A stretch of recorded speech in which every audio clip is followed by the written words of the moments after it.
Good morning, good morning, good morning. Hope you're all having a fantastic day. I got another gameplay review for you here. It's on the Polygon network, so we're branching out a little bit more on the Polygon side. It's Oyabon, and I think I'm saying that right, so correct me down in the comments below if I said it wrong, but I think I'm saying that right, Oyabon.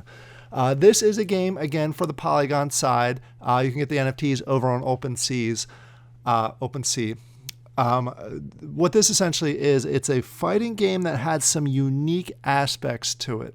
And it's what kind of pulled me in, just the extra things that are beyond it, plus the art style. The art style is pretty cool, if I do have to say so. This is also, the other thing that makes it super unique is it is a mobile app. So it's not something that you would necessarily play on the computer. So if you want to go walk around and play the game, in fact, they encourage you to walk around and play the game. It's one of the aspects of the game to get you out and out there moving. So that's one of the neat things. Awesome art style. It is still in alpha. It's still very early in the gaming development process. They do have a few features that are available that I'm going to go ahead and do a gameplay review on this next week. I just got access to everything, so I want to go ahead and play it for a few days, especially since Polygon's a little bit new to me. So I want to go ahead and play it for a little bit before I do the full gameplay review on it. But it's neat so far. Like I said, the art style is great. It has a number of different aspects to it as far as the game goes. You have the fighting missions. Basically, you are a player versus player going against other players and attacking them with. It has a cool. Right now it's a click to fight, so it's not necessarily you're actually doing the action. But there is some strategy behind it because there's 3 different clans and you have advantages over one clan but not the other clan. So there's some strategy there, plus with the weapons and everything that goes along with it. But there's more that's going to be developed on there. Like I said, we're still very early in the process. They also have street missions, and this is what I'm talking about as far as they encourage you to go out and walk around. It's not quite to the Pokemon Go side of it, but there is part of a game that actually has you go out and moving around, and it rewards you for doing that, which I think is a really cool aspect to it. You get both the in-game token, and you have a chance of finding the raw boxes, which have NFTs or other items in there.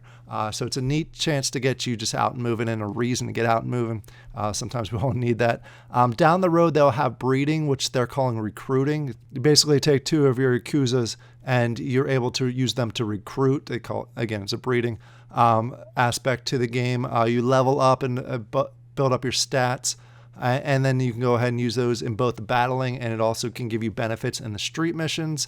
And then you're going to have your ability to go ahead and upgrade your Yakuzas themselves through a blending option, basically upgrading the rarities. There's going to be way more down the road. This is just the initial phase of it all. So we'll go ahead and I'm going to dive into the white papers here in a little bit. Just wanted to scroll down to show you kind of the art style. There are 6 characters right now in the game and more to come. Each one has its own little aspect to it. As you can see, the art style is pretty awesome. So there's a lot of this in the game. You can actually, like I said, during the fight scenes, it actually shows them fighting within the art style, which is neat to see. And then, like I said, each of them has their own pluses and minuses and own little backstory behind it. So let's go ahead and jump over the white paper. As I mentioned, there are 3 clans. There is the Dragon Clan, the Omni Clan, and the Lotus Clan. All have their benefits. Like, for example, the Lotus Clan is more of an martial arts expert. Dragon is more of a weapons style. And then the Omni is the biotech. And there's weapons that go along with this, NFT weapons that you find during those street missions that will help emphasize these different characteristics that they can go ahead and use and boost their stats. As I said, there are 6 different Yakuza. I think I'm saying that right. These are them. They come in all 4 rarities: common, rare, epic, and legendary. Right now, I've only seen on the secondary market commons and rares. We're still very early in the process, so they may not be releasing those yet. But once recruiting is available, you'll be able to have the chance of upgrading a rarity with the recruiting side of it. There's different for each of the Yakuzas. Can be in any of the 3 clans. So it's kind of a mix and match. You don't always have the one in one clan. They can be in any of them depending on the way it's minted. And each of the clans has their own benefits with really the stats that go along with the Yakuzas. Also, the rarity of it does matter, like it normally will. From the base perspective, it matters because the higher rarity, the higher base stats you have. And then every time you level, the commons get 2 extra points and the legendaries get 5 extra points. So if you're an epic or legendary, you're going to get much stronger, much faster than some of the commons will, which is standard with a lot of the games. There's also, you can go ahead and reset your points. Every time you level up, you go ahead and be able to add those points in there. And at 10, 15, basically every 5 after 10, you have the opportunity to reset for a certain cost if you choose to do so. And there's some strategy that goes along with this, depending on how many Yakuzas you have. Sometimes you want to have 2 focus on fighting missions and then 1 focus on the street missions, just because the stats are different between the 2. So it gives you a chance to move them around if you choose to do that. All right. And like I said, they all have each clan has its own type of weapons that they specialize in. All right, let's go through a few more items. There are different items that are in here. There's the weapons. You obtain those during the street missions and what they're calling the raw boxes. And these don't happen every single time, so it's kind of a random luck depending on your luck skill. And then within the raw box, I'm not going to dive too far into this. There's different levels of raw boxes that provide different types of rewards, from NFTs to the in-game token to things that are called tattoo NFTs. Basically, you're looting different treasure chests, for a lack of a better term. And there's a number of item bonuses that come with each of the different NFTs for the items. As you can see down here, again, I'm not going to go through it in great detail, but each one has levels. For example, Brass Knuckles is going to be for the Dragon clan. It gives you a boost in strength, and this is the plus depending on the level. And you can go through all the details. So there's a lot of depth to this, especially with you don't just get 3 different weapons, 1 for each clan, and you go from there. You actually can basically mix and match and make them best for your different characters. There's tattoos also that come out of these raw boxes, and the tattoos are needed to go ahead and do the recruitment or the AKA minting. So you need one of the tattoos in order to be able to go through that process. You can get them on the secondary market, or you can go ahead and get them during the street missions from the raw boxes. Speaking of raw boxes, like I said, I'm just going to cover this very quickly. There are a number of different levels of raw boxes. When you do these street missions, there are walking energy points, and depending on how many of the walking energy points that you use will range the type of or the level of raw box that you have a possibility of getting. And again, it's you're not going to get a raw box every time you go out and walk and do the street missions. There's just a possibility.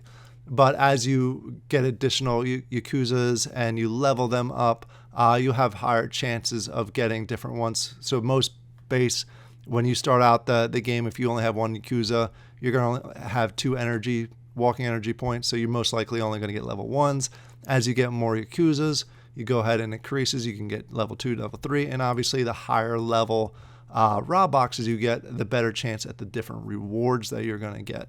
And these are the different types of rewards that you can get in there. And it makes sense as you go up in the level of the box, there's a higher chance of getting the higher level items, also a higher chance of getting tattoos, and the in-game token actually decreases because you have a much better chance of getting the NFTs as you're opening these boxes. And each box takes a little bit of time to go ahead and open up, all the way from 48 hours to 120 hours for the biggest boxes. So there's a lot of different parts to this. I'm really excited to go ahead and dive in here and try it out. We can go through all the details as far as the fighting missions, which I told you that each clan has, there's a cycle. It's basically the dragons are more power or do better against the Omni clan, and the Omni clan does better against the Lotus, and the Lotus is better against the dragons. It's a big cycle as far as when you're doing the fighting missions and the strategies. Also leveling up and your stats do impact it, plus the weapons items that you get. The street missions, it's all about getting you out and moving around and finding different things. You get most of the in-game tokens from the street missions. From the fighting missions, you get some in-game token, but it's mostly XP that allows you to level up. But you need the in-game token to to do that leveling up, to refresh your energy, to do a number of things in game. So there's a good balance between the two. That's why I mentioned if you have like a team of 3, you want to focus 2 on fighting, 1 on the street missions, just to have that balance going through here. I already mentioned that there is recruiting or some sort of breeding. 2 commons makes most likely a common, but if you're lucky enough to have 1 epic and you do a common and epic, you have a much better chance of getting rare and so on down the road, all the way up to the point of getting legendaries, which is going to take some effort.